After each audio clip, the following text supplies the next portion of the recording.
Hey, welcome to Phoenix Kitchen. Today we're making margarita skirt steak stuffed poblano peppers. They're going to be terrific. Let's see how to do it.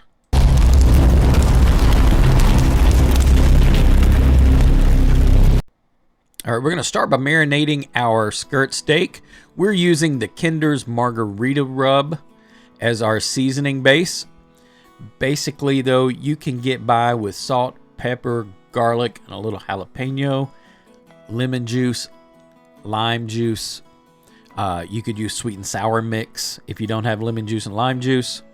But we're going to go ahead and use this dry rub simply because we had it in our cabinet. It is delicious if you can find it at your supermarket. To our 2 tablespoons of seasoning, we're adding in about a 1/4 cup of tequila and a 1/4 cup of olive oil, and that's going to be our marinade. And this will go up to about 2 pounds of skirt steak. We've got about 1.5 pound piece here that we're working with today. We're going to put it in that Ziploc bag, get the air out, and let this thing marinate for a minimum of an hour. Preferably, 3 or 4. Let's really let it get in there and soak up well. We'll get that into the fridge, and then when it's time to cook dinner, we'll come back and start prepping everything else.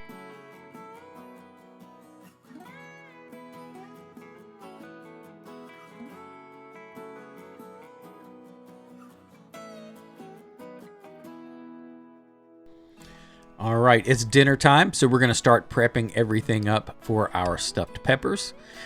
The skirt steak has been marinating now in the fridge for about 4 to 5 hours. We've got charcoal lit in the grill, getting hot and ready to cook. So while that's happening, we're going to come in and get everything else. So what we're going to stuff along with that skirt steak is going to be onions, bell peppers, and some mushrooms. So we're going to go ahead and get those sliced into the appropriate pieces into our pan.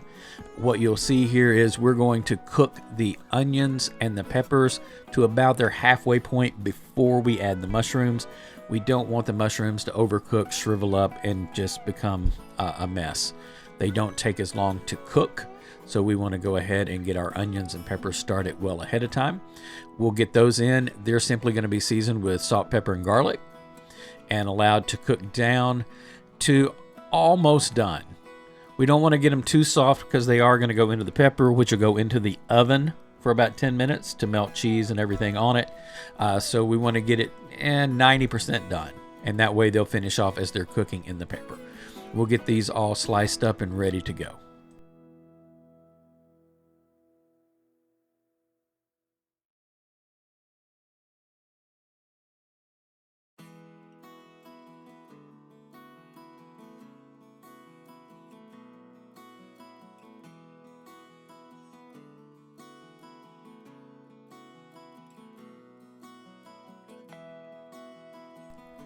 All right, so we've got our stuffing of onions, peppers, and mushrooms cooked. They're set off of the heat and waiting for us to stuff into the peppers. That way we don't have to really try to pay attention to the stove while we're grilling. Also, not shown on camera, we do have a pot of Mexican rice going. Just using a simple mix from the store. Not doing anything fancy with that, just having a little quick, easy rice.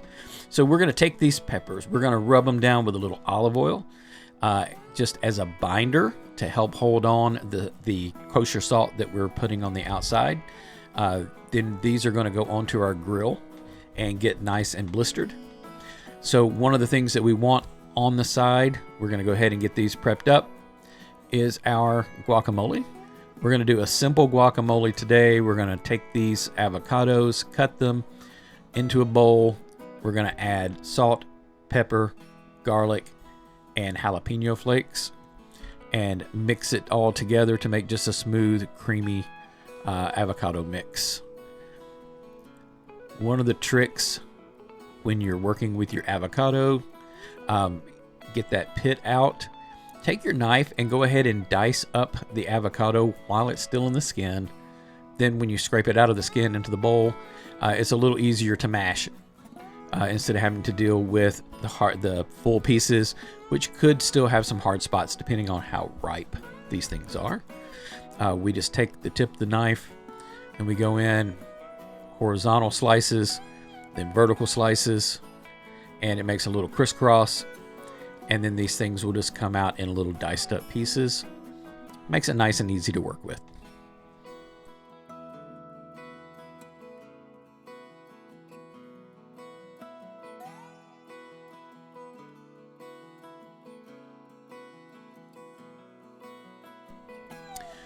All right, we're going to go ahead and get everything onto our grill. Now we're using our Argentine style grill, which raises and lowers the grates over the fire.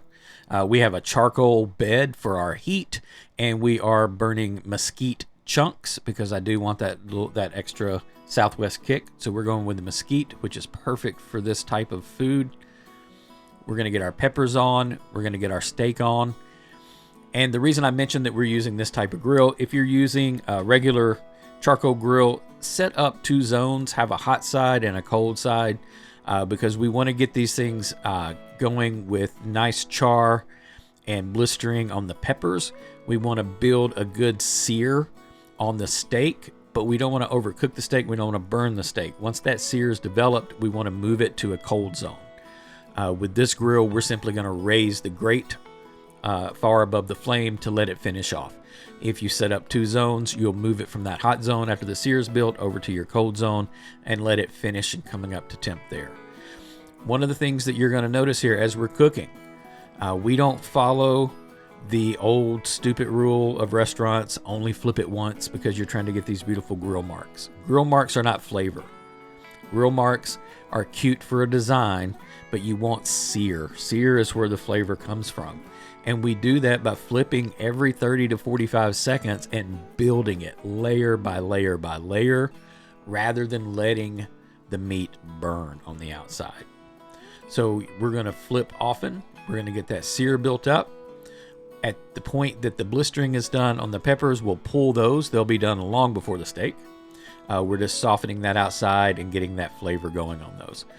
That once the steak has its sear, we will raise this so that it comes off of the direct heat, and it will finish off, at that low indirect heat, so that we get to the proper temperature in the middle without burning the outside.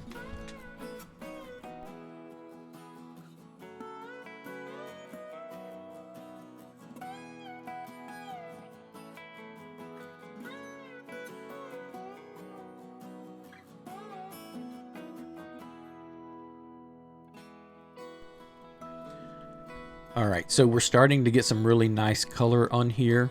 We're starting to get some blister.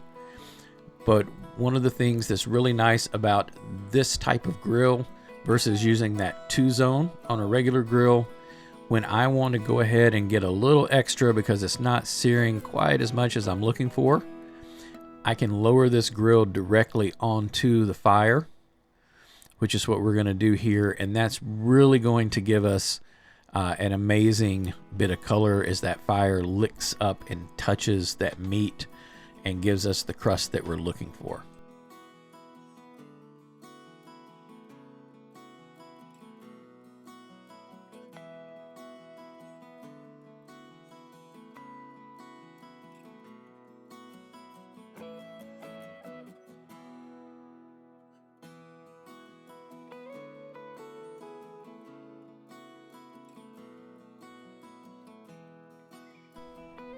All right, and as we get our color, we're going to go ahead and raise this grill, take it up to a lower temperature zone, and you can see here that beautiful color and sear that's on the outside of that.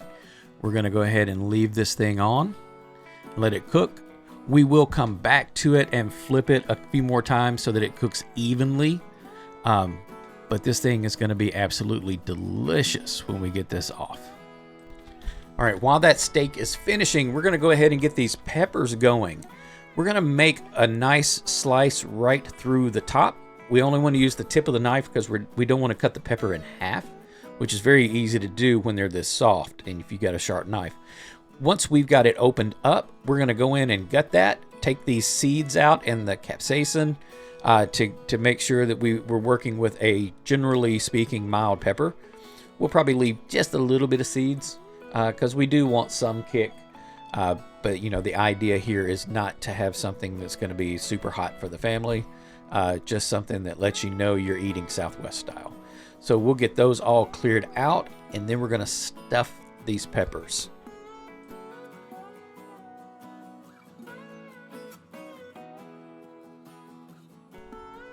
All right, so we got the peppers all cleaned out, and we've got them on a wire rack on a pan because they're going into the oven. We're going to start with a small amount of quesadilla cheese blend. We're going to stuff that inside the pepper to get started. And you can see with these things softened up, they're a lot easier to work with. We've got that all opened up, and we can just stuff it like a little pouch. We're going to put this in, and then on top of that cheese, we're going to add our peppers, onions, and mushrooms. And while we're doing this, you know, our steak has finished up. We've pulled it off. It's resting. We'll get it sliced up and add that to the top. Then we're going to cover it with a nice mound of this quesadilla cheese. We'll go into an oven 400 degrees for about 8 to 10 minutes. This is a good place to use the oven light and look in and see how that cheese is looking. You're not looking to burn it, but you do want those little brown tips that come up on your cheese that indicate a really nice melt. So we're going to go ahead and finish stuffing these and get them into the oven. Now, to give that steak just another minute or two to rest, we're going to work on our lettuce.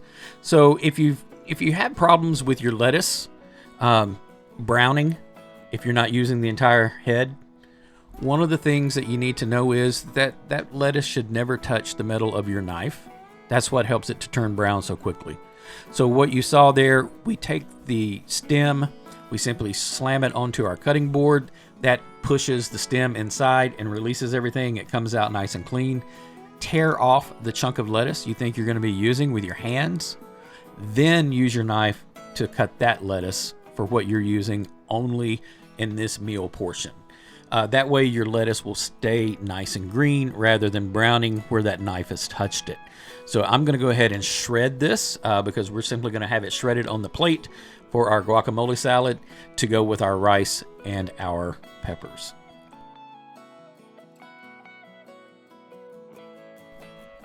All right, time to go ahead and cut up some steak. So we've got this thing cooked up to about 120 degrees. It's still rare.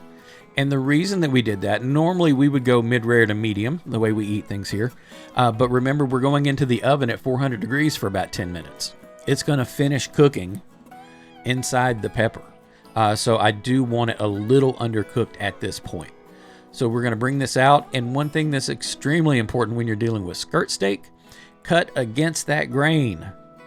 If you cut with the grain, you're going to end up with some of the toughest, chewiest steak you've ever experienced. We want to go against the grain.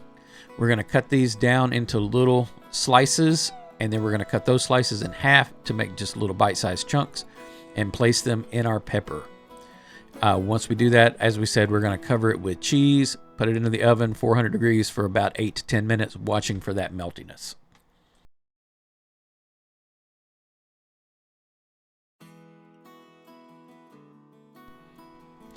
All right, as the peppers get ready to come out of our oven, we've got to get our plates set up. So you can see we've got our guacamole salad going, the shredded lettuce, guacamole, sour cream. Normally, if you were in a Mexican restaurant, you would have pico de gallo, but I figured I'd done enough slicing and dicing today, so I just threw on a couple quick cherry tomatoes. It adds a nice little pop of color and sweetness to the plate. We've got our Spanish-style rice all along the bottom, and we're simply going to place our pepper right there between the two for a beautiful presentation. You can see there the cheese has melted. We've got the nice little brown caps that are coming up from it. I could have gone maybe a minute longer, but I didn't want any of that to start to burn. I thought we had enough nice brownness on that. So we get everything around and ready to go, organized on our plates, and then we're ready to serve an absolutely delicious dinner. I can tell you these things were amazing.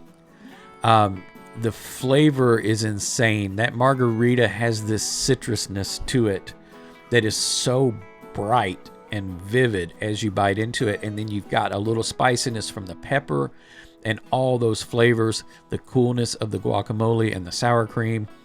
Absolutely amazing. I hope that you'll give this a try. It seems like a lot of work, and it can be, but it is not hard, and it is wonderful. Your family will appreciate it. So I hope you'll give it a try. We're giving away a 5-piece cast iron lodge cookware set when we hit 1,000 subscribers. All you have to do is like a video and subscribe to the channel to be entered in the giveaway.